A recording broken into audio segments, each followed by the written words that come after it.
This is Taiwanese Sign Language, or TSL, the sign language developed and used specifically in Taiwan. Some people may think sign language is a series of internationally recognized hand gestures, but each culture has its own signing system, and Taiwan is no exception.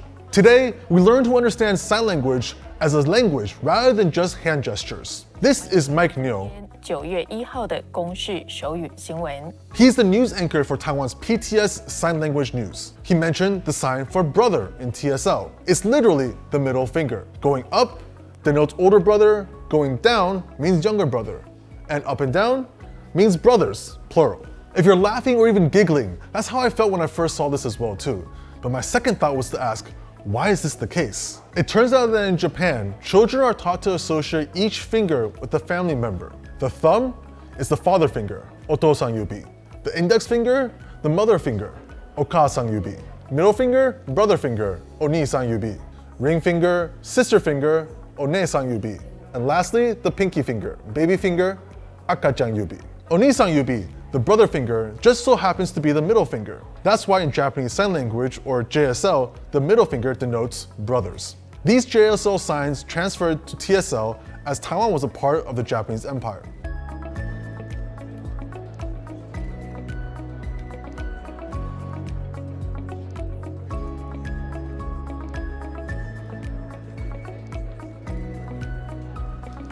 These kind of cultural gaps are pretty common. There's an experience I know many Mandarin-speaking people around the world would understand, and even some Korean speakers. There's a term in Mandarin which means that one.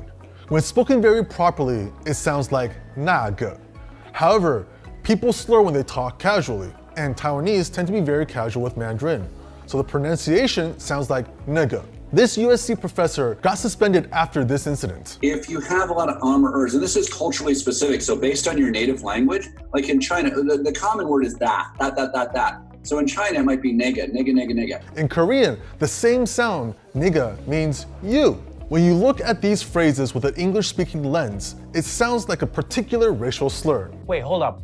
The Chinese invented the N-word? No, you idiot. Racists invented the N-word. The Chinese word, nigger, it's our word for that. The fact is that using one set of mindset to look at another language can cause confusion and even some funny misunderstandings.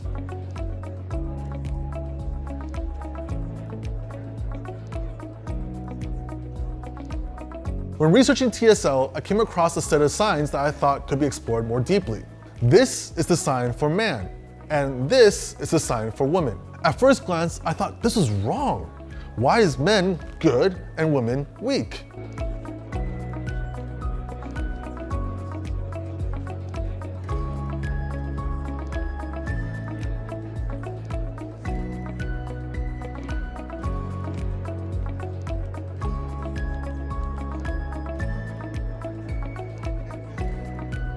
Of course, this isn't a great explanation either. While it's gone out of the men good, women bad hole, it's gone into the men must be strong and women must be slender stereotype hole. Sign language is a language which means it can be changed, but it's slow. For example, the ASL sign for parents is this.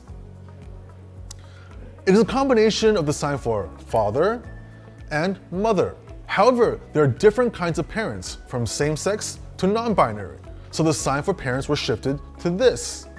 As Amanda Morse writes in the New York Times, although the differences in signing can sometimes lead to tension, ASL linguists emphasize that there is no right or wrong choice for a sign, because language is shaped by those who use it. If you're interested in the Taiwanese Sign Language and want to enjoy a nice movie, you should check out Hear Me, a romantic comedy dedicated to the Deaf Olympics with TSL as the primary language.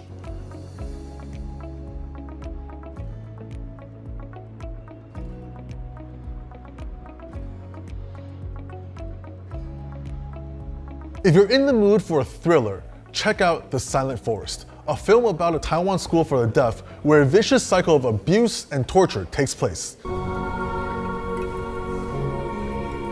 他们叫我不可以说出去，有一次，差一点。 The scariest part is that it's based on a true story. There are approximately 124,000 deaf Taiwanese. We also cover lip reading in another video with James from James in Asia. Check out the video here. Like and subscribe for more Taiwan stories. See you around.